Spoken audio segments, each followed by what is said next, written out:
SVC Media. Welcome to the iGaming Daily Podcast, analysing the news from the betting and gaming industry all over the globe, supported by Optimove, the #1 CRM marketing solution for the iGaming market. Good morning and welcome to the iGaming Daily, brought to you by Optimove, the #1 CRM marketing solution for the iGaming market. And today we're talking about a really unique player in the iGaming market. We're talking about Forbidden City. And to do that, we're joined by none other than their CEO, John Cooney. John, before we get into it, can you just tell us about your role at the company? Well, I'm the CEO of our luxury brand that's been around for about 20 years.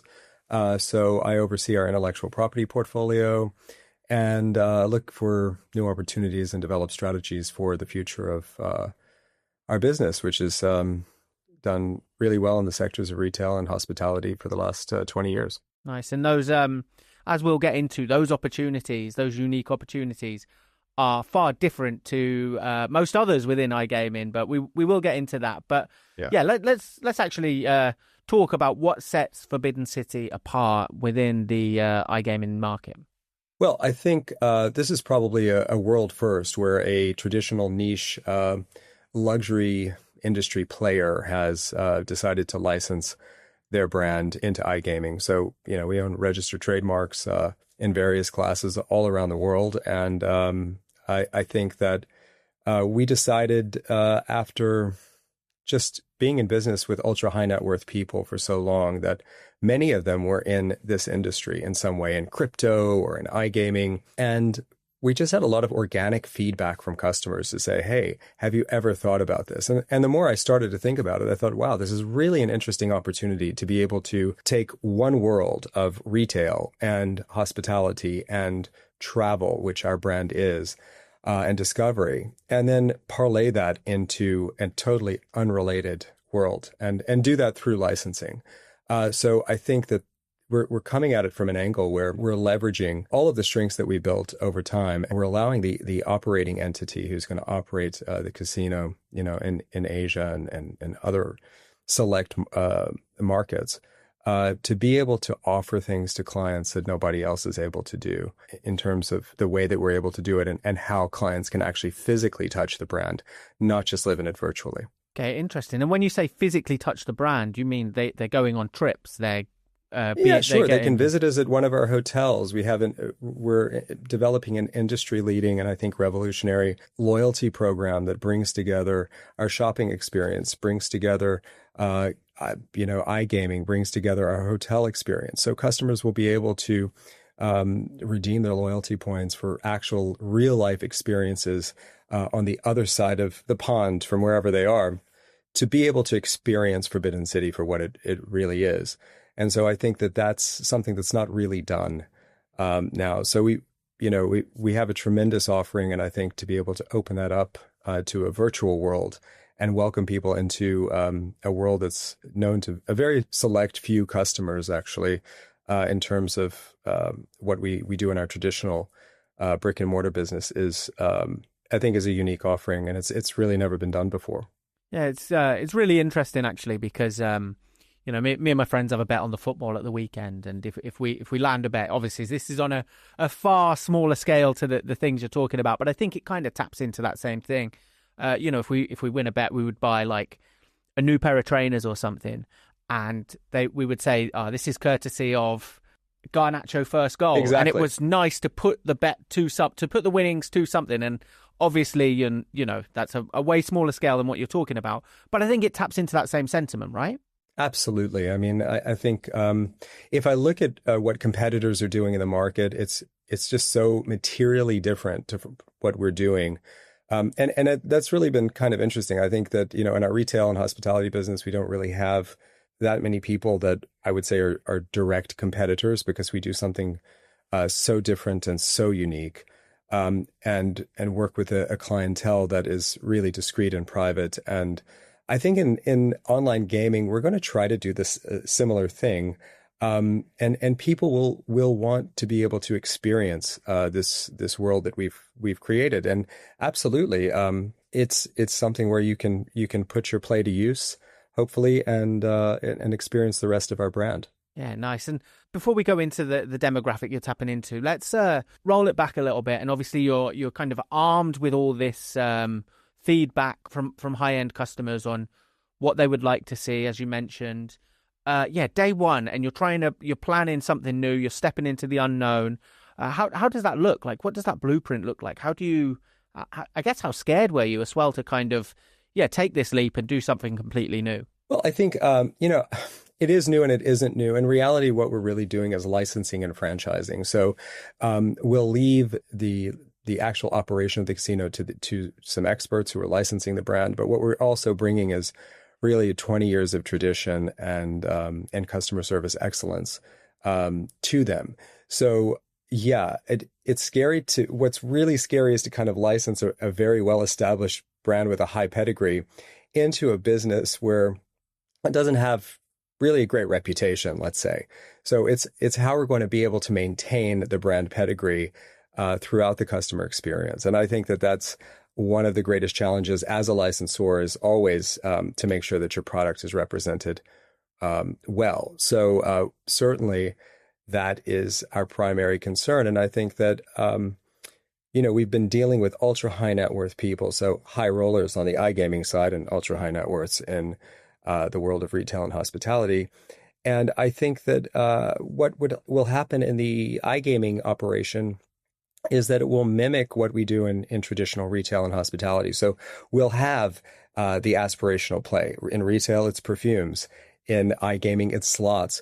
And we'll have our industry-leading loyalty program, Forbidden City Society, where people will be able to aspire to reach higher and higher levels of this Forbidden City Society. So, just like we have clients on the retail side that, they buy a bottle of perfume and tomorrow they could hit it big and they're buying a $12,000 crocodile bag or staying at one of our hotels that's really expensive per night. So I think this is what we're also going to try to mimic in our franchise system on the iGaming side. So we'll have something for everybody, and we'll have our core clients that we really focus on who are our super VIPs, or we're going to call it Forbidden City Society Solitaire. So those members will really, we'll roll out the red carpet for them. They'll have access to all of our touch points throughout the brand. And people will be able to reach towards that as they game more on that side. And if they are existing clients and they're spending with us, they also earn points. So we're really trying to integrate these two under one umbrella to bring both sides together, because I think they're actually quite unfamiliar with each other. I don't think that our retail clients are going to just start to iGame, and I don't think our iGamers are going to just start to stay in our hotels, but we're going to create a bridge between them. And I think that's where the strength of this franchise and license really comes into play. Yeah, and you speak about the leveling up. There's lots I want to tap into off the back of that answer. So much to digest. But you speak about the leveling up. I mean, that's gamification in its purest form, right? And that's what can really bring players into this world and to continue to engage with this. Absolutely. I mean, I think that's really the key to it, and that's what we're banking on. So when I look at other loyalty programs, it's if I'm looking at the travel industry, for instance, or I'm looking at hotel loyalty programs, they're actually pretty interesting. You have lots of ways to engage with them. If you look at credit card programs, American Express, membership rewards, Chase, those players, very interesting ways to engage with their loyalty programs. When I look at iGaming, well, I mean, you get some free spins, some bonuses, cash back, but nothing that I think really adds to your life and lifestyle. And as a lifestyle brand, we really want to bring that into the world of iGaming. So, I mean, yes, these people are sitting in their homes or they're on their mobile phone and they're gambling. But yes, they do actually have real lives and they are real people. And they also do want to have real experiences. And I think that as a lifestyle brand, we can bring that to them. And it's very exciting for me to welcome people who appreciate what we do in the online gaming world, also into our world of retail and hospitality.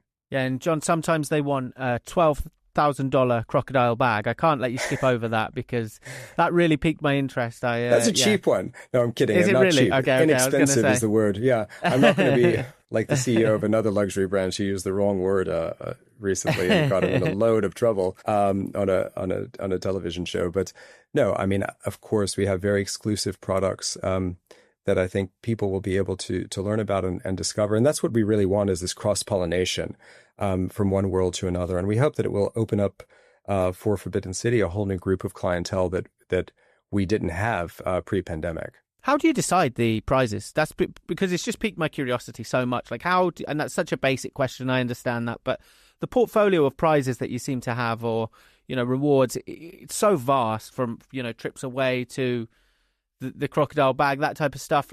Yeah, how do you keep it so wide, and how do you keep it so varied, and how do you kind of decide? Yeah, well, I think again, we're a lifestyle brand, and I think that everything represents the prices are simply different values to different customers.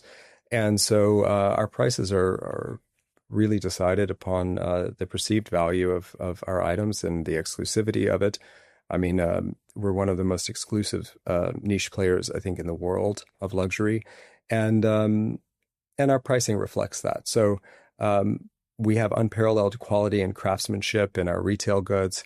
And in our hospitality operations. We cater to a very, very select group of people who can afford to stay with us and appreciate discreet and private experiences, and really tailor-made handheld experiences with top service. So I think that our prices always simply reflect what we're offering to you.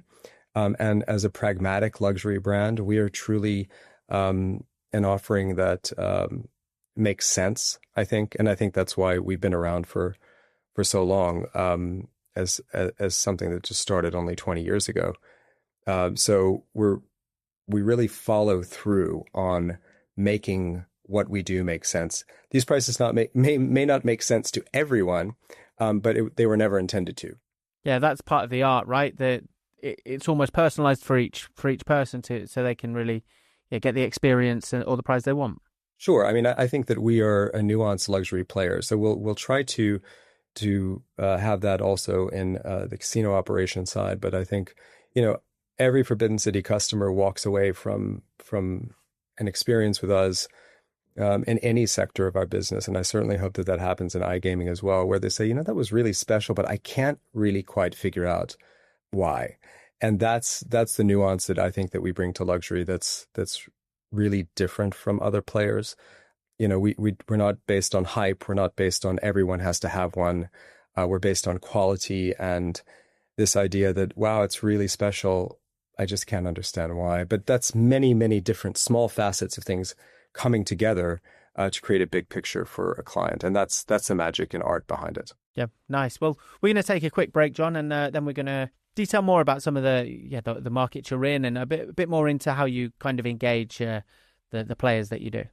Join us for SBC Summit Malta from the 10th to the 12th of June. With over 75 exhibitors and more than 250 expert speakers, our expanded agenda covers all aspects of the European gaming industry. Get your tickets now at sbcevents.com. Welcome back, everyone, and thanks for joining us. And thanks for joining us, John, as well, telling us about Forbidden City. Really interesting stuff, a really unique offering, bringing something completely new to the market. I just wanted to ask you, what markets is Forbidden City in, and how do you decide which markets are the right ones? Because it's kind of such a niche, and that you've got to tap into the right audience. Well, I think it's really interesting. We've got this, on the one hand, this established retail and hospitality luxury brand that is definitely Swiss. It's from Geneva. It's been there for quite a while. And then on the other hand, you have such a recognition with the words Forbidden City in Asia. And so I think that, right out of the box, we're launching in Asia. We have extreme brand recognition for another entirely, completely different reason in Asia. So we're focusing on this market out of the box. And we're really hoping that these customers discover the other side of Forbidden City. So even with our own branded table games, we're really focusing heavily on Asia and the former CIS countries. Nice. Okay, that's interesting. It feels like a nice fit for Asia too. And are there any specific Asian markets that you're focusing on? Yeah, Malaysia, Thailand, Vietnam, Cambodia, Hong Kong, Macau. So, Nice. these markets for us, I think, are real growth markets in terms of the casino operation. So I think that we're expecting a lot of traffic from those places, mainly because of the name recognition. I mean, Forbidden Yep. City in Asia's and the Chinese diaspora is really lucky. So I think we'll see a lot of traffic coming from these places. Brilliant. And obviously an eye on what's going on in Thailand at the moment as well with the governmental and the regulatory developments. Well, yeah, I mean, all of these regulations and regulatory, it's a regulatory minefield now. So things can change on a dime, and I think that, our licensees will have to obviously really pay attention to all of that. Certainly, we're from a brand perspective. I mean, we will only operate in markets and take players from markets where we have a license, or if it's unregulated, then of course we'll take players from there. But we're very strict about that, and we play by the rules. I think that's very important, and that's part of our brand pedigree as well. So we want to not get any bad press. We'd like to try to maintain our 20 years of work, and so certainly that's part of the rule book that we have for our licensees. Yeah, I guess that's a real challenge, right? Like stepping into this industry now, like it's a bit of a minefield in terms of regulations and avoiding bad press, but you've obviously got the Forbidden City brand that is so well sought up. You don't want to you've got to be extra careful, I guess. I think you have to be definitely extra careful, but at the end of the day, it's very important to be clear about business relationships and structures, and we're very clear on the fact that we're merely licensing our brand to casino operators, and we're leaving the operation of those casinos to them. And so I feel like, we're doing something that really hasn't been done. So we're really kind of like merging two worlds. And when you look at a lot of our competitors, in online gaming, that is, that's one thing that I sense is missing. I mean, we're actually really a brand. And so when I first started talking about iGaming with people say, yeah, we have 5 brands. Yeah. And I would look at the websites and I'd say, well, that's not a brand. I mean, a brand to me is a place where you can go and shop, and it has a name, and it has recognition, and it has intellectual property. And some of these things aren't even trademarked. So coming from a traditional intellectual property background and brand background, and then moving into iGaming, you really see that there's a huge sea of difference in definition when it comes to this. And so I think that it's very important for us to be really clear with ourselves, with our partners, and with regulators to say, hey, listen, this is how we're doing it. And hopefully they'll be willing to listen before jumping into conclusions. Yeah, definitely. And that collaboration is crucial, right? Like when you partner with an operator, that's not it. Then that collaboration is strong, and you really work together. Just give us a bit more insight into what that looks like. Sure. Well, I mean, this is all through license and franchise agreements. So I think that, it's like if you want to go run a McDonald's in Fort Wayne, Indiana, you're going to get a contract from McDonald's. It's, 300 or 400 pages long. So this is also something that's it's been really difficult, and I wouldn't say difficult, but I would say it's been really challenging to find the right match in terms of who we're going to license and franchise this brand to. So they've got to have a real in-depth understanding of what it is we're doing.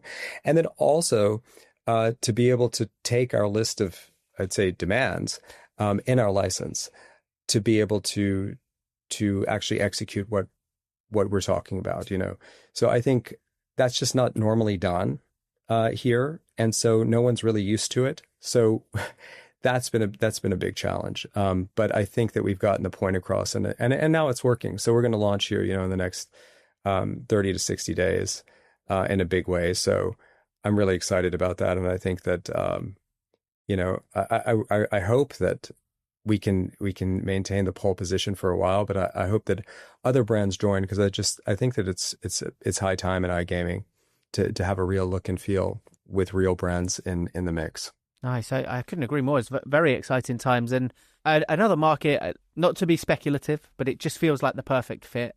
And obviously we're awaiting that framework to kind of pan out and develop. We're a few years away, but I've got to ask you, the Middle East, we've seen kind of, we're seeing the framework start to unfold in the Middle East. We're seeing casinos kind of start to pin their flag to the ground. This feels like a perfect fit for the UAE or Dubai. Is that something you're looking at? Absolutely. We've already started to make preparations for that. I do think it's definitely, I agree with you totally. It's a few years off. But, look at Dubai and what they've done. It's pretty incredible. It's like the story of Singapore, 50 years. And this is where we've gotten. No one ever thought that they would get into gambling. I mean, I was in Dubai in, I think, 2001 when the Burj Al Arab was the only thing there. And you just thought to yourself, wow, this is not going to end up being that much. And it's just become everything. I mean, I wouldn't be shocked if we saw Saudi Arabia get into gambling. And that's my general feeling. I have to travel all over the world for work, and I've been doing that for almost 15 years now. So I visit people, I talk to people in governments, I talk to people in business, and I think it will happen in Dubai. I think they'll, of course, at the beginning be very selective about who they choose. I mean, now we just got, I think, one operator so far. But I think that, it will spread like wildfire because they see it won't affect their society as much. They can create, just like Singapore has, restrictions on who can gamble and who can't gamble. And I think that they'll be able to manage it much better than, let's say, democracies can. That's very interesting and incredibly, it's going to be fascinating to see how the market does unfold in the Middle East. As you say, I do think we're a few years off any sort of maturity at all, but I think there's a space for you there for sure. So yeah, exciting times ahead. And just a closer from me. Obviously, you deal with high end kind of very VIP customers. Is there room or any type of appetite to expand that and to kind of bring in lesser value customers or do you think that could be done in the industry where this type of formula could work to bring in, not necessarily $12,000 crocodile bags, but $500 Jordans or something like that? I think do you know what I'm trying to say? Yeah, absolutely, I do, and I think that again, I spoke about this a bit earlier. If we look at what we do in luxury, look at all the big brands. We all have a perfume line, but that's an aspirational product, and so that gets someone involved with the brand. It creates brand value, and it disseminates it to many more people than you possibly could just selling dresses and handbags. So that's really what I also envision for the iGaming operation, that hopefully we can have aspirational customers who want to rise up the ranks of Forbidden City society and end up as a high roller. And I think that that's kind of the idea that we like to give them, and that they can.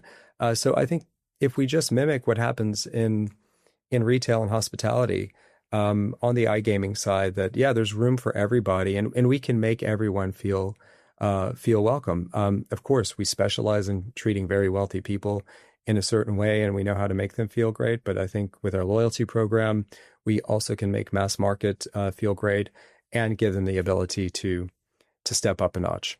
Amazing. Well, John, I appreciate your time this morning. It's been a really interesting discussion, and watch this space because some big moves, some really unique moves too. So definitely exciting times ahead, and I can't wait to see what the future holds for Forbidden City. Thank you, Joe. I appreciate the time. Thank you for listening to today's iGaming Daily podcast, supported by Optimove, the #1 CRM marketing solution for the iGaming market. If you want to find out more about some of the subjects raised today, feel free to explore any of the sites in the SBC News network or check out the latest edition of the SBC Leaders magazine. Happy reading.